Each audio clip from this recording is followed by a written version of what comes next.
ginagawa, paulit-ulit na lang na ito ang bagong simula. Simula ng simula, bakit walang natatapos? Atras sa bati, lagi pudpud ng swelas ng sapatos. Ilang beses na nga ako, ilang beses na pa ako. Ba't di natin subukan at tulungan at umako? Bumahagi sa bigat na matagal na nating pasan. Pag tayo'y nagsama-sama, lahat ay malalampasan. May mas maayos na bukas para sa ating mga anak. Ang unang hakbang ay piliin ang tamang nakatatak na pangalan sa balota. Huwag na tayong magpauto na sa atin ang kapangyarihan. Pag tayo ang kumibo, nagigigil mong itigil ang pagsisi sa sutil na nasa pwestong di ka nakilala. Kapag siningil sa lahat ng kanyang pangakong patagal ng patagal, kung di tayo kumbinsido, wag na natin dahil ihalal. sa dulo, bawal ang kakamot-kamot sa katanungan.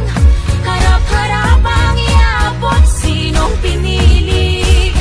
Pag ang tinta ay humalik sa daling siyang ginamit at nagturo, ang nawala ay maibalik. Dapat tama Sa isip at sa salita, dapat tama, lalo-lalo na sa gawa. dapat Sama-sama tama, natin itama ang mali.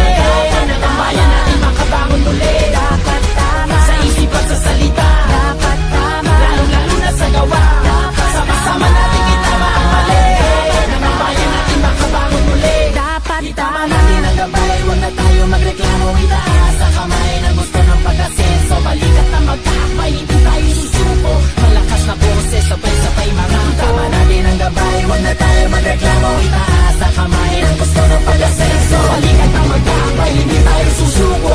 Malakas na boses, sabay-sabay mga kung walang magpapaloko, wala nang manluloko. Ang mga butanteng Pilipino ay di mga bobo lumiyak pag madilim. Ituwid ang tiwali, hindi ganun kasimple to, di kailangan magmadali. Ang tiwalang inayaw sa tao ng maning-mani. Kahit saan natin pilitin na tingnay maling-mali. Umahon sa kahirapan at lumangoy sa kumuloy. Kahit ano pang iharang ay tumuloy ng tumuloy. Pagdating ng eleksyon, ito ang dapat na panata. Isulat kung sino ang talagang sa tingin mo'y tama. At sa araw na napakapihira lang dumaan, dapat sa may katuturan, huwag kang mag-aalangan. Nahawakan ng lubid lasang nagsisilbing tulay. Gisingin natin ang tulog, tuloy-tuloy na mag-ingay. Nang malaman ng lahat, sumigaw sabay-sabay. Kinabukasan ng bayan ay nasa ating mga kamay. sa dulo, bawal ang kakamot-kamot sa katanungan.